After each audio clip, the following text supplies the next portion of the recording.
بنی اسرائیل کے 99 افراد کے قاتل کی توبہ۔ بخاری و مسلم میں بنی اسرائیل کے ایک قاتل کا واقعہ ذکر کیا گیا ہے۔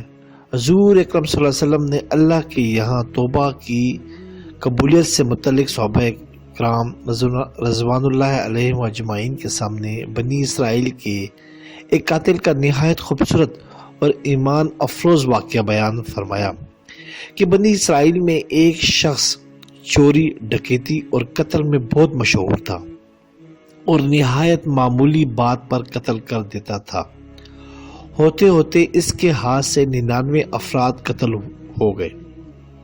اس کے بعد اس کے دل میں احساس پیدا ہوا کہ مجھے بھی تو اللہ کے یہاں جانا ہے۔ چنانچہ یہ فکر مند ہوتا رہا اور لوگوں سے معلومات کرتے ہوئے سرگرداں پھرنے لگا کہ کیا میری توبہ قبول ہو سکتی ہے یا نہیں۔ کسی عالم شخص سے ملاقات کی فکر ہوئی کہ معلوم کیا جائے کہ ایسے شخص کی توبہ قبول ہو سکتی ہے یا نہیں۔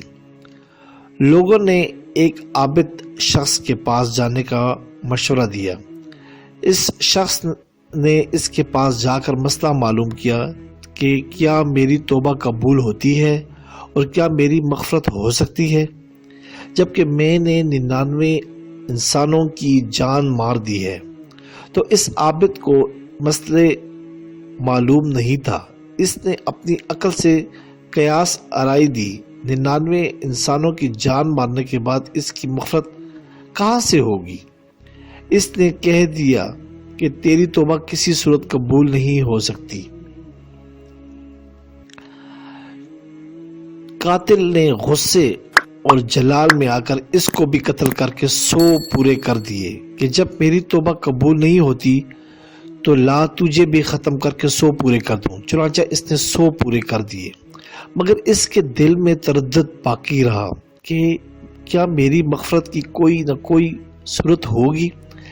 اس لیے اس نے لوگوں سے پھر سے معلومات کا سلسلہ جاری کر دیا کہ روئے زمین میں سب سے بڑا عالم کون ہے، اس سے جا کر معلوم کروں گا، وہی یہ مسئلہ صحیح بتا سکتا ہے۔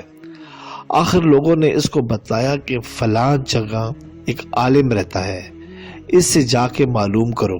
چنانچہ اس نے اس عالم صاحب کے پاس جا کر اپنی زندگی کی کارگزاری سنائی اور 100 آدمیوں کو کس طرح اس نے قتل کیا، سارے حالات سنا کر معلوم کیا کہ اب بتلائیے کہ میری توبہ قبول ہوتی ہے یا نہیں۔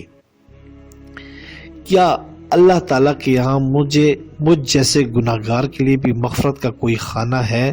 تو اس عالم نے بتلایا کہ تیرے گناہ معاف کرنے میں اللہ کے یہاں کیا رکاوٹ ہے؟ اللہ کی رحمت کا سمندر تمام دنیا کے گناہگاروں کے گناہوں سے بھی بڑا وسیع اور بڑا ہے۔ چنانچہ عالم صاحب نے مشورہ دیا کہ تم فلاں جگہ سفر جاؤ، وہاں کچھ اللہ کے بندے رہتے ہیں، ان کا مشغل صرف اللہ کی عبادت ہے، ان کے ساتھ مل کر اللہ کی عبادت کرو اور نادم ہو کر اپنے گناہوں کی معافی مانگو، انشاءاللہ تمہاری مغفرت ہو جائے گی۔ جب اس شخص نے آدھا راستہ طے کر لیا تو ملک الموت آ گئے اور اس کی موت ہو گئی۔ اب اس کی روح کو لے جانے کا مسئلہ کھڑا ہوا۔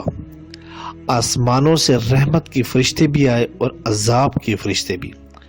رحمت کے فرشتے کہنے لگے کہ اس کی روح لے جانے کا حق ہم کو ہے، اس لیے کہ یہ سچے دل سے تائب ہو کر عبادت کے لیے جا رہا ہے۔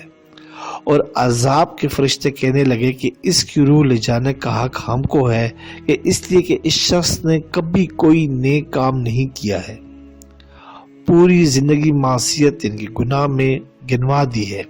اور اس دوران آسمانوں سے آدمی کی شکل میں ایک فرشتہ آیا۔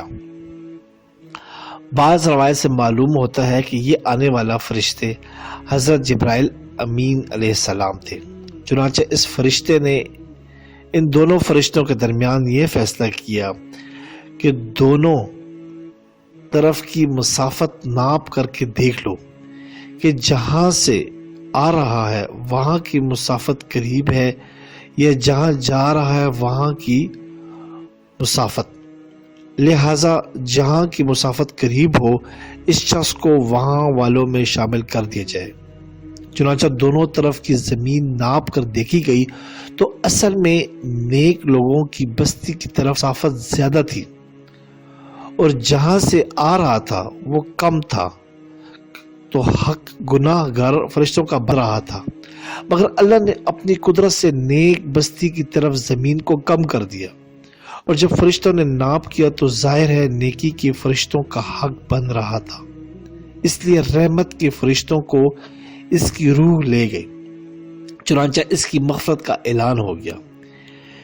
ایک روایت میں آتا ہے کہ اس شخص کے پاس جب ملک الموت آیا تو اس کا سانس نکل رہا تھا، تو وہ پیٹ کے بل اس سرزمین کی طرف اپنے آپ کو گھسیٹ رہا تھا۔ حدیث میں آتا ہے کہ میں اپنے بندوں کے ساتھ اس کے گمان کے مطابق ہوتا ہوں، اور وہ مجھے جہاں بھی یاد کرے میں اس کے ساتھ ہوں۔ بخدا اللہ تعالیٰ اپنے بندے کی توبہ سے اس سے زیادہ خوش ہوتا ہے جتنی خوشی تم میں سے کسی ایسے حق ہوتی ہے جس کی کوئی قیمتی چیز گم جائے اور پھر اسے مل جائے۔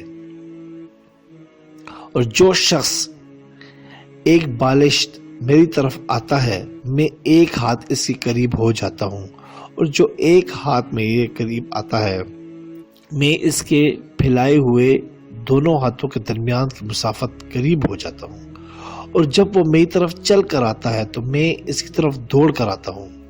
معلوم ہوا کہ انسان جب بھی دل کے ساتھ توبہ کرے گا تو اللہ پاک ضرور قبول فرماتے ہیں، کیونکہ شیطان انہیں مایوس کرتا ہے۔